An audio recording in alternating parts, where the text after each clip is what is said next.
channel. At before we start the video, nais ko lang po magpasalamat sa lahat na nag-subscribe sa channel ko. Welcome to the family. At para po sa mga hindi nakakakilala sa akin, my name is Denise. Kung hindi pa po kayo nakakapag-subscribe sa channel ko, you can click the subscribe button below. And right now, what we will do is, we will discuss the most frequently questions in regards to my previous vlog, which is how to get Wattpad Premium for free. As you can say po, maraming mga tanong or problems na na-encounter ng mga sumubok mag-install nito.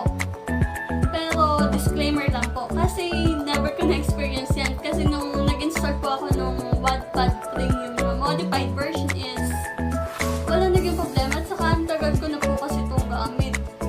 So, according sa mga nag-comments ko, ito po yung pinaka problema or pinaka top reasons na na-encounter nila. First is app not installed. Ano nga ba ang possible fixes for app not installed? I tried checking other resources at ito po ang napagkaalaman ko. Una po is uninstalling the previous Wattpad version. Pag hindi pa rin po ito gumana is you can try checking your internal storage. Kasi baka malay nyo, puno na yung storage nyo kaya ayaw gumana.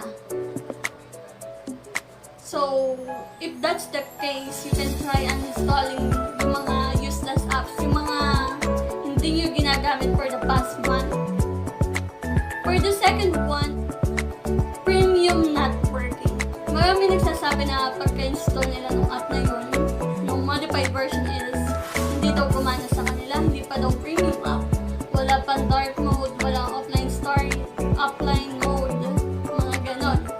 So, I think first of all is they need to turn off the auto-update in the Wattpad app. I mean on the Play Store app. They need to open the Play Store app, search for Wattpad, click the three dots, then uncheck the enable auto-update. Then, the next one is maraming nagsasabi nito. Actually, hindi ko pa ito nasusubukan. They tried using VPN daw to work. Marami nagamit ng VPN para gumana yung premium app, para gumana sa kanila. Pati kasi there are some instances din daw na nag-install sila ng Wattpad Premium. Yes, nagana sa kanila. Pero nawawala daw minsan yung earn coins. Wala daw yung mismong version na pinakamahalaga para makapagbasa sila ng Wattpad paid stories. So, may mga nababasa ako at saka may mga nakikita din ako na once they install the VPN version at kapag nila yun is automatic gagana na yung earn coins or lalabas na sa Wattpad app.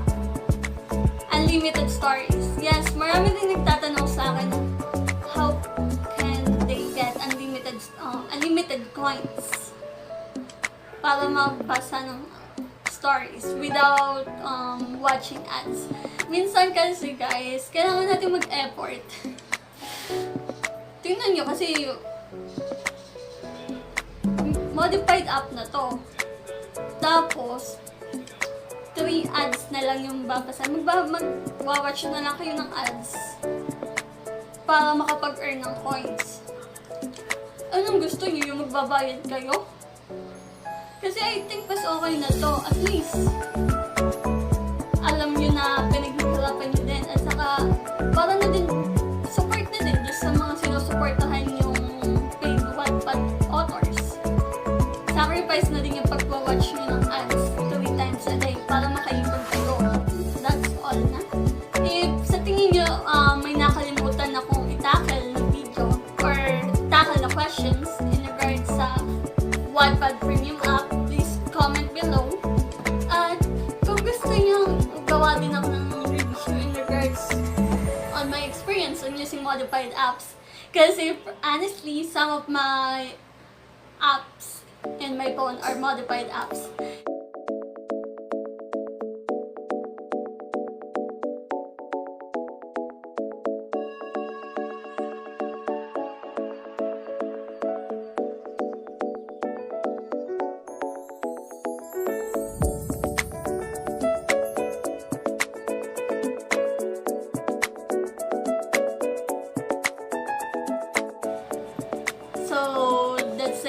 video. And if you like this video, please give it a thumbs up. At para sa mga hindi pa nakakapag-subscribe sa channel ko, please click the subscribe button below and the notification bell to be updated of all the happenings and all of the videos that I will be going to upload. So, that's all for today. Thank you for watching. Bye!